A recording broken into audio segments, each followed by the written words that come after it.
Welcome all of you for today's Srimad Bhagavatam session. We are discussing from first canto, chapter 9. Title of the chapter is भगवान कृष्ण की उपस्थिति में श्री भीष्म देव का देह त्याग। हम भक्तों ने श्लोक नंबर 31 तक कल पढ़ लिया था। आज हम लोग श्लोक नंबर 32 पढ़ेंगे। इसमें क्या कॉन्टेक्स्ट चल रहा है?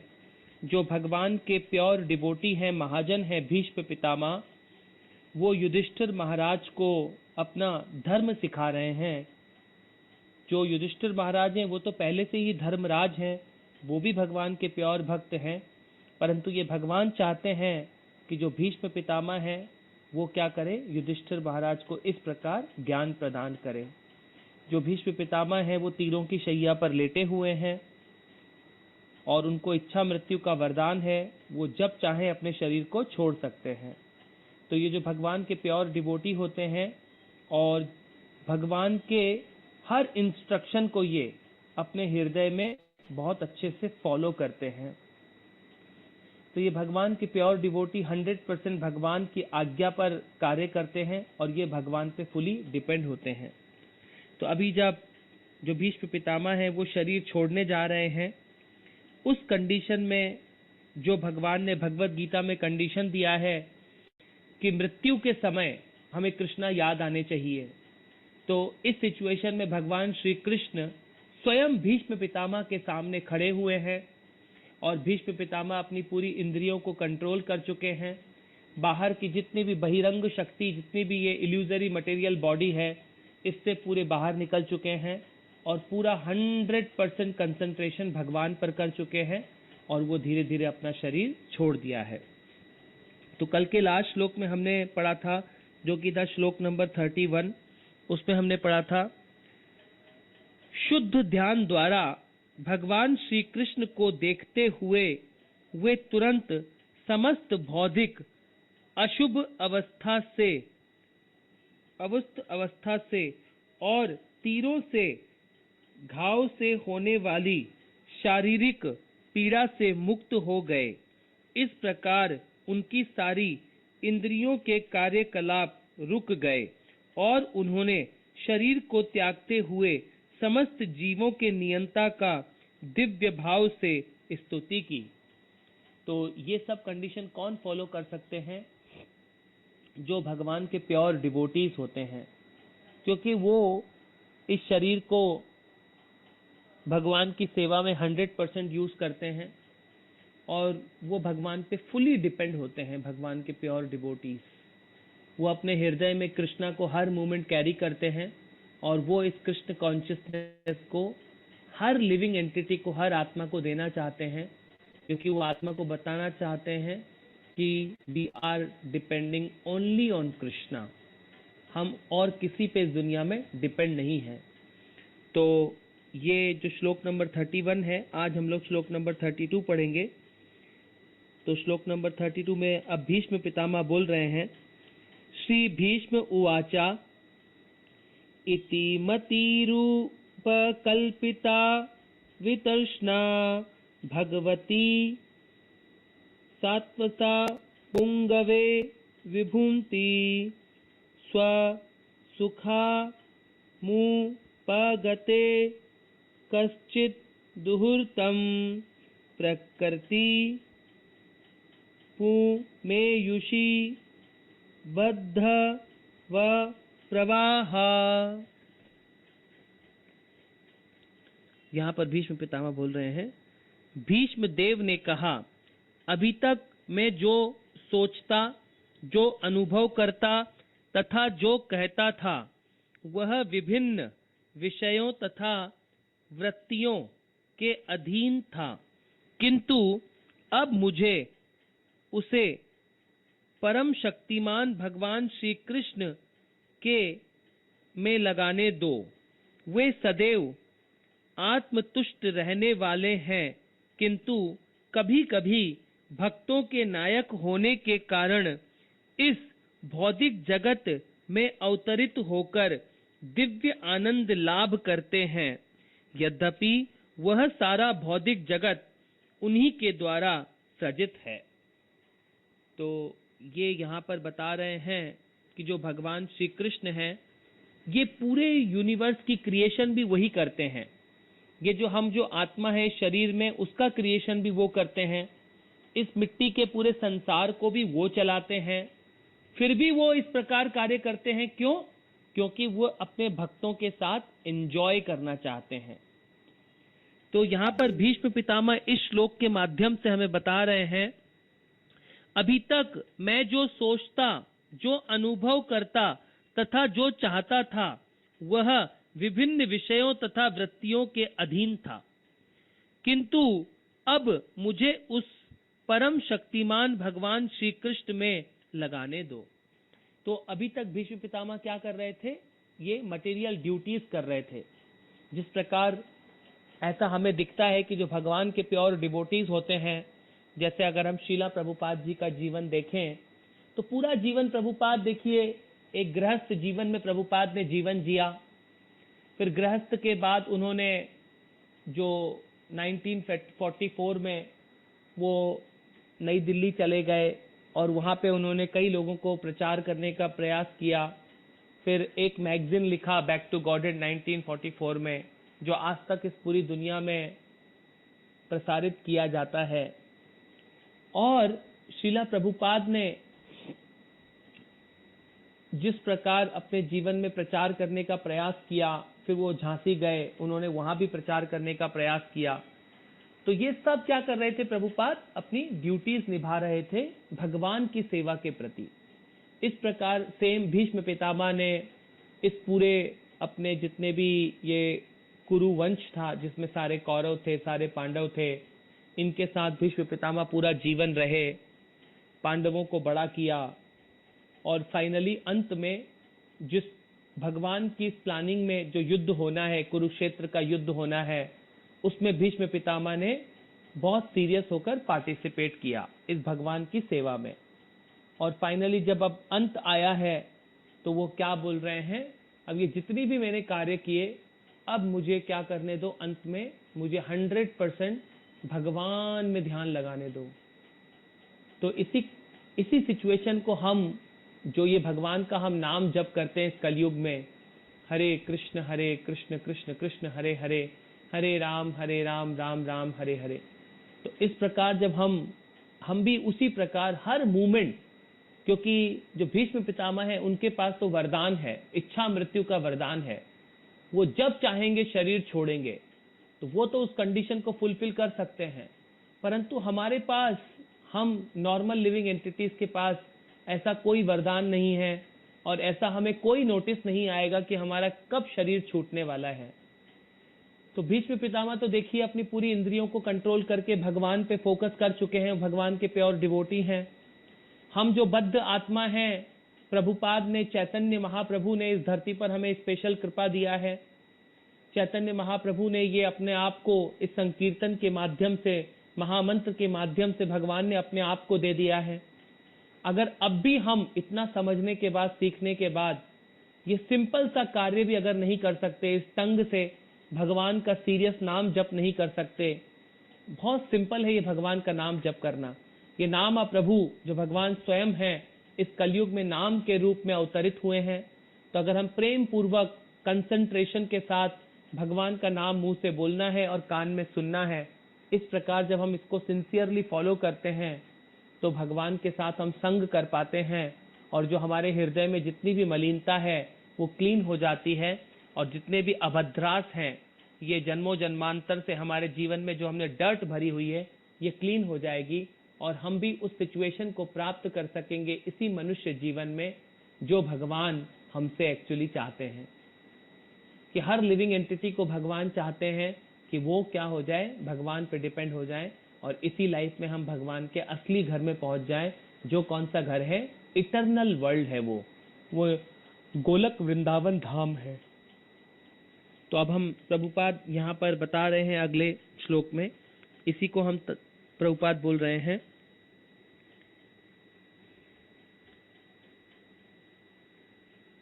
भगवान श्री कृष्ण में लगाने दो, वे सदैव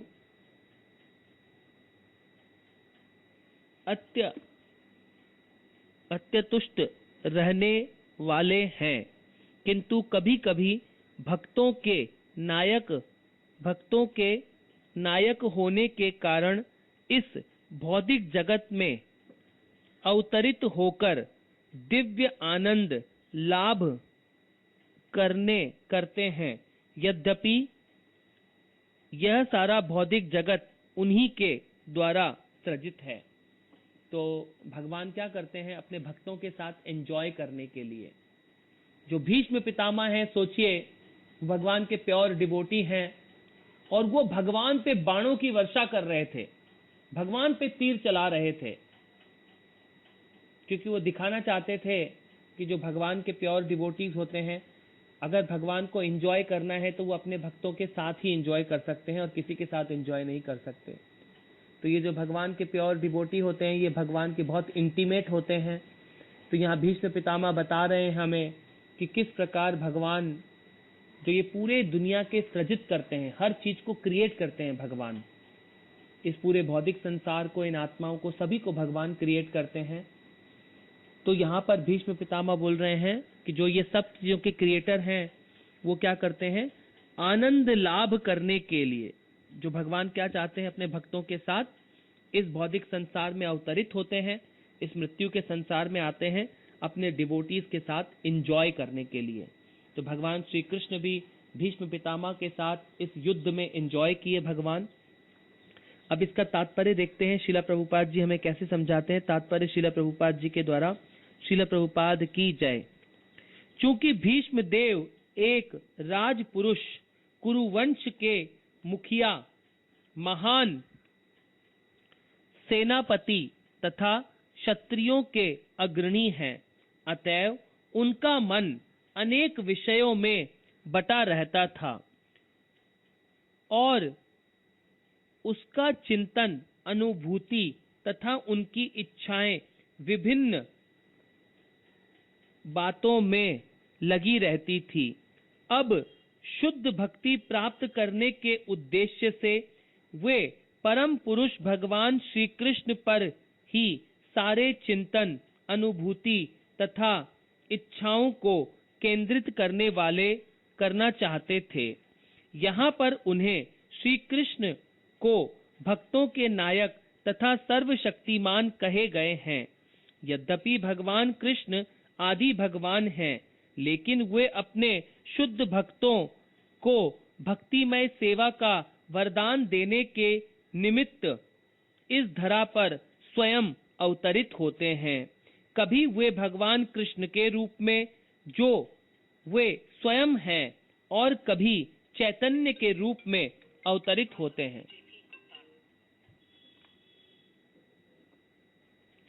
दोनों ही शुद्ध भक्तों के नायक हैं। भगवान के शुद्ध भक्तों में भगवान की सेवा करने के अतिरिक्त अन्य कोई इच्छा नहीं रहती, अतएव वे सात्वत कहलाते हैं और भगवान ऐसे सात्वतों में अग्रणी हैं।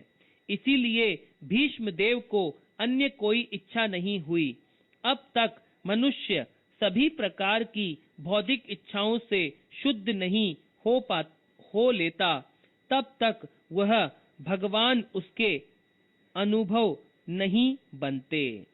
तो यहाँ पे देखिए जो भीष्म पितामह है वो क्या बता रहे हैं हमें। जो इस धरती पर भगवान श्री कृष्ण बार बार आते हैं इस मॉर्टल वर्ल्ड में भक्तों के साथ एंजॉय करने के लिए। श्री कृष्ण चैतन्य महाप्रभु भी आए, तो इससे एक बहुत सुंदर सी स्टोरी है। एक बार क्या होता है, जो अकबर हैं वो बीरबल से पूछते हैं कि भगवान इस धरती पर बार बार क्यों आते हैं, क्यों आते हैं ये तुम्हारे भगवान इस मॉर्टल वर्ल्ड में, जो मृत्यु का संसार है, इसमें बार बार भगवान क्यों आते हैं। तो बीरबल ने कहा, अकबर मैं आपको समय आने पर बताऊंगा। एक बार अकबर अपने छोटे पुत्र को लेकर एक नदी किनारे एक पानी का जो पॉन्ड था उसके यहाँ पे घूम रहे थे। तो सडनली उनका जो पुत्र था वो उस पानी में गिर जाता है। तो अकबर अपने जो राजा के कपड़े पहने हुए थे अकबर ने, वो अकबर कुछ भी नहीं सोचता है और तुरंत पानी में कूद पड़ता है अपने पुत्र को बचाने के लिए। फाइनली जैसे तैसे करके अकबर अपने पुत्र को बचा के लेके आता है। तो बीरबल उससे कहते हैं, अकबर ये काम तो आप मुझे भी कह सकते थे, या आपकी इतनी बड़ी सेना है, आप उसको भी कह सकते थे, आप पर्सनल क्यों कूदे? तो फिर बीरबल उनको बताते हैं क्योंकि आपको इनसे क्या था, अपने पुत्र से पर्सनल स्नेह था, आप अपने पुत्र को बहुत अफेक्शन करते हैं, इसीलिए क्या है, आपको क्या है, आप तुरंत इस पानी में खुद कूद पड़े। तो इसीलिए इस भौतिक संसार में जो भगवान श्री कृष्ण हैं और जो चैतन्य महाप्रभु हैं, वो अपने भक्तों के लिए क्या करते हैं, पर्सनल आते हैं इस धरती पर। वो चाहे तो भगवान बोलते हैं भगवत गीता में, परित्राणाय साधूनाम विनाशाय च दुष्कृताम धर्म संस्थापनार्थाय संभवामि युगे युगे। भगवान बोलते हैं, तो भगवान जो कंडीशन बोलते हैं कि परित्राणाय साधूनाम, कि मैं अपने भक्तों की रक्षा करने के लिए आता हूं, और जो ये दुष्प्रकृति के लोग होते हैं उनका विनाश करने के लिए आता हूं। परंतु जो भगवान स्वयं हैं, वो अगर इन दुष्कृति, ये जो जितने भी असुर प्रकार के लोग होते हैं, अगर इनका सिर्फ विनाश करना है भगवान को, तो भगवान किसी को भी भेज सकते हैं इस धरती पर। भगवान के इतने सारे अनन्य भक्त हैं, वो किसी को भी भेज सकते हैं शक्ति देकर, कोई भी ये कार्य कर सकता है। परंतु भगवान सिर्फ अपने प्योर डिवोटीज के लिए, जो भगवान के प्योर भक्त होते हैं, भगवान पर्सनली उनके लिए अवतरित होते हैं, ताकि मैं अपने भक्तों के साथ क्या कर सकूं, एंजॉय कर सकूं। भगवान अपने सिर्फ प्योर भक्तों से इतना स्नेह करते हैं कि मैं इस धरती पर अवतरित होता हूं और इनके साथ इतनी सुंदर लीलाएं करता हूं, ताकि मेरे डिवोटीज क्या हो सके, बहुत एंजॉय कर सके। तो भगवान क्या होते हैं, एक्चुअली तो भगवान सभी के लिए समान है, परंतु जो असुर प्रकार के जो अभक्त होते हैं और जो भक्त होते हैं, डेफिनेटली भगवान अपने भक्तों के साथ कैसा व्यवहार करते हैं, वो थोड़ा सा यूनिक होता है। वैसे भगवान सभी के लिए इक्वल हैं, आप जैसे करेंगे वैसा भगवान बोलते हैं, मैं हर लिविंग एंटिटीज के लिए इक्वल हूं, परंतु मेरे भक्तों के लिए मैं कुछ भी कर सकता हूं। तो ये जो भीष्म पितामह है, वो भगवान के प्योर भक्त हैं, और जो चैतन्य महाप्रभु इस धरती पर अवतरित हुए आज से 530 साल पहले, भगवान श्री कृष्ण स्वयं उपस्थित हुए हैं। तो भगवान ने इतनी सुंदर संकीर्तन लीला करके हमें दिखाई है।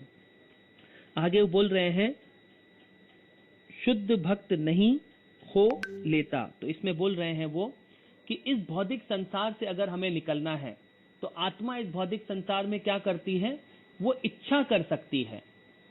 आत्मा सिर्फ इस भौतिक संसार में कंटिन्यूसली ये जो मटेरियल इच्छाएं करती है, इस मटेरियल इच्छाओं की वजह से ही हम इस भौतिक संसार में फंसे रह जाते हैं। तो यहाँ पर प्रभुपाद जी हमें समझा रहे हैं, जब तक इस भौतिक इच्छाओं से हम मुक्त नहीं होंगे, शुद्ध नहीं होंगे, तब तक हम भगवान का अनुभव नहीं कर सकते।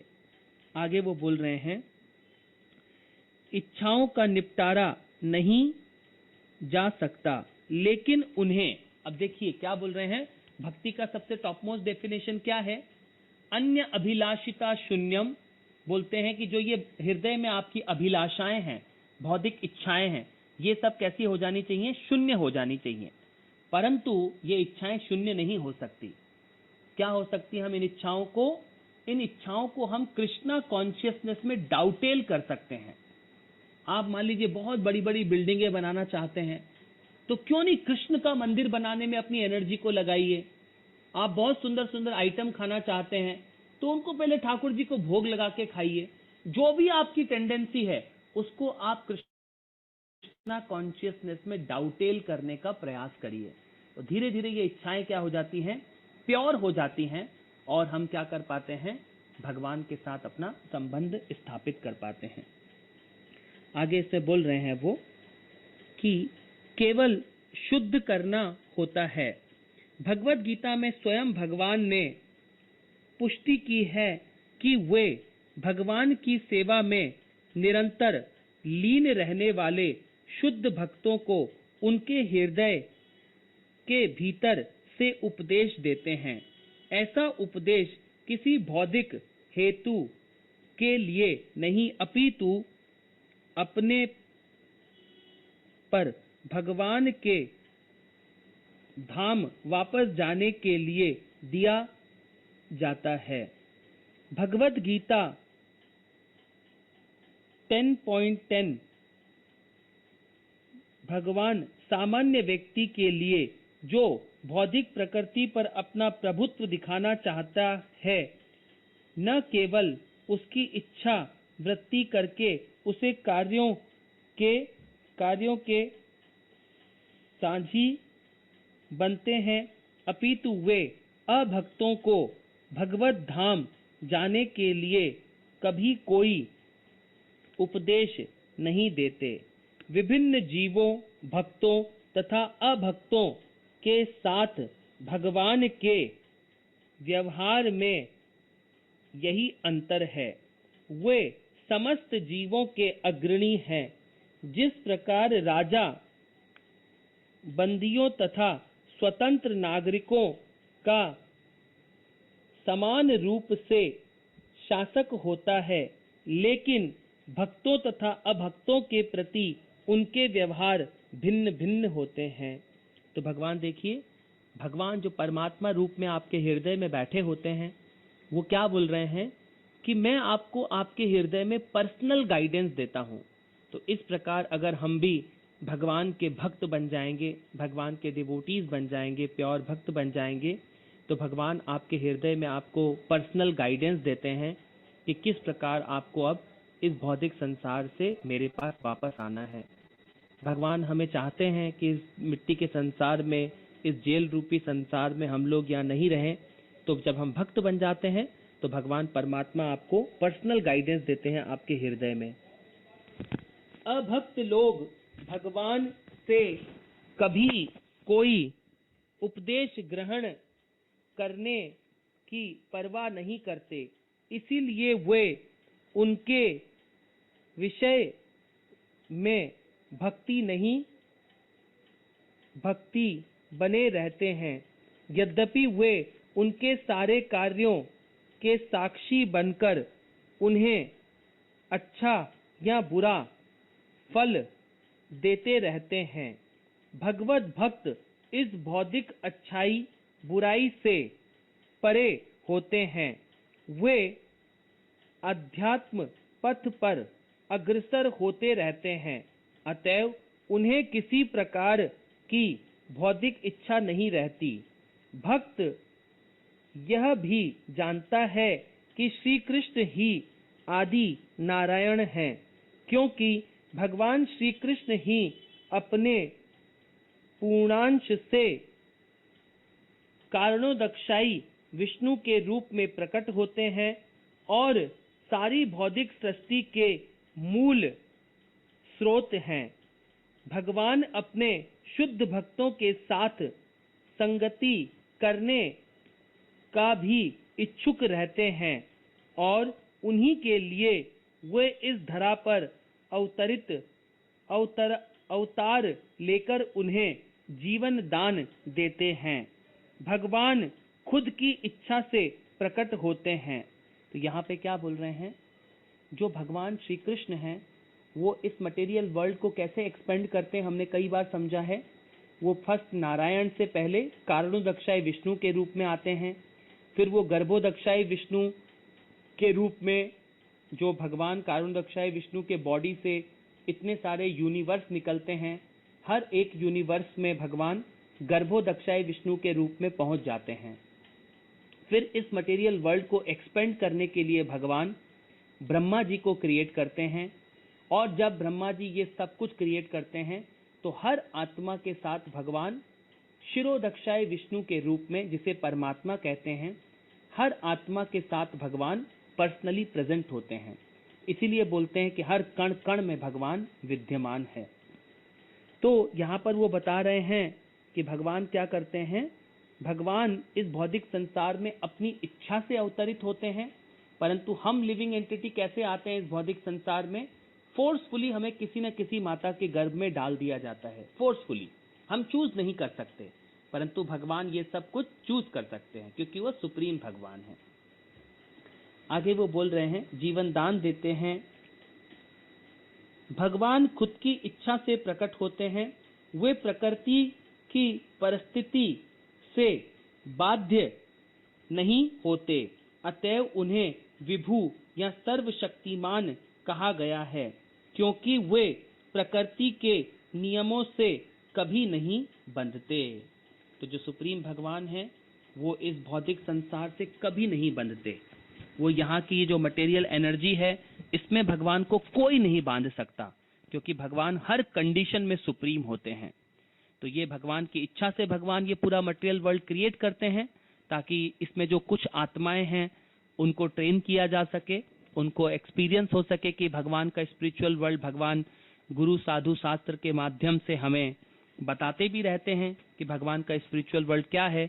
परंतु कुछ रिबेलियस आत्माएं हैं जो नित्यबद्ध हमेशा इस पाप के काम में फंसे रहना चाहते हैं, और उनमें से कुछ होते हैं जो भगवान की सेवा में लग जाते हैं और इस भौतिक संसार से वो निकलना चाहते हैं। तो आज की कथा को हम यहीं विराम करते हैं, और इसके बाद अगर